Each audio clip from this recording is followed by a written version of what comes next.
Can you tell us where we are? We're in an alley bar at the Qingpu district of Shanghai. This is where I wrote most of the book. Let's start by talking about the prologue. How did you get the idea for it? So the coronavirus started in China right before Chinese New Year 2020. And right when it started, I thought it was going to be sort of like SARS. So I decided to leave the country and wait it out. I spent a month in Japan trying to wait it out, but then I saw that it wasn't happening. So I had a business to run in China, so I came back. And so that whole opening scene is very real. It's something I experienced where, from Pudong Airport, I have to take the chartered bus to a high school gymnasium in the Shanghai district. So all that's true.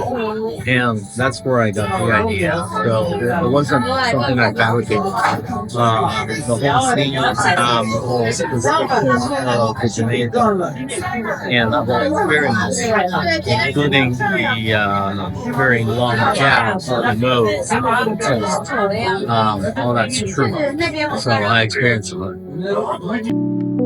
What was from your personal experience and what was fiction? A lot of the details were actually from personal experience.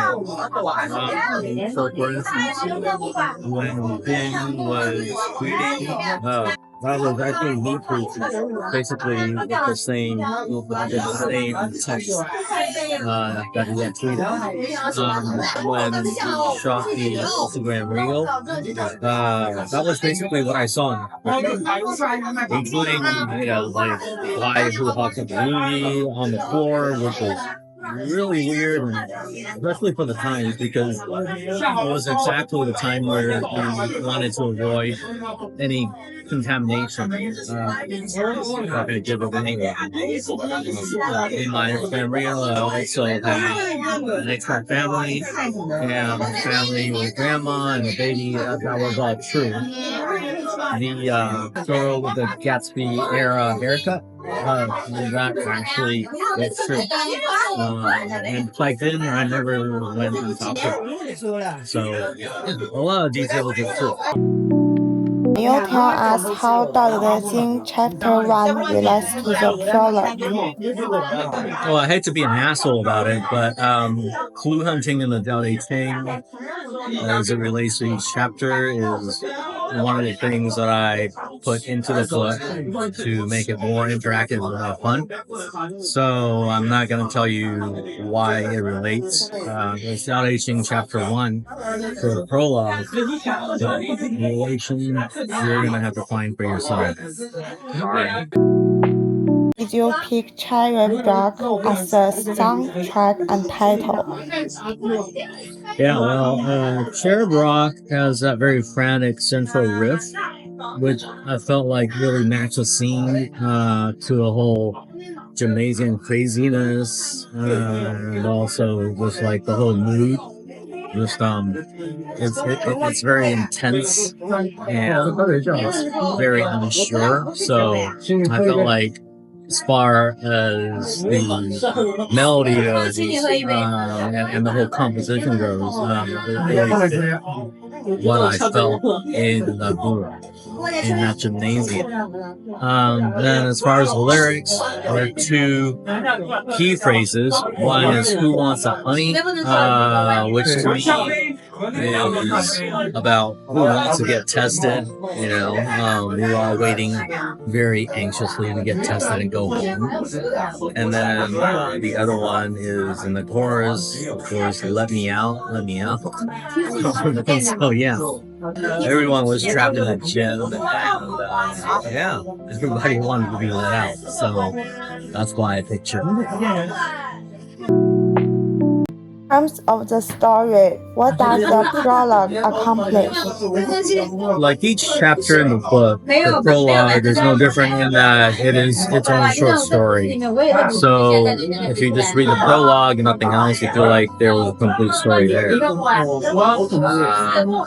But obviously, you know, the whole novel. So prologue was indeed meant to set the stage for everything that was coming up. The chapters that followed, starting with chapter 1. So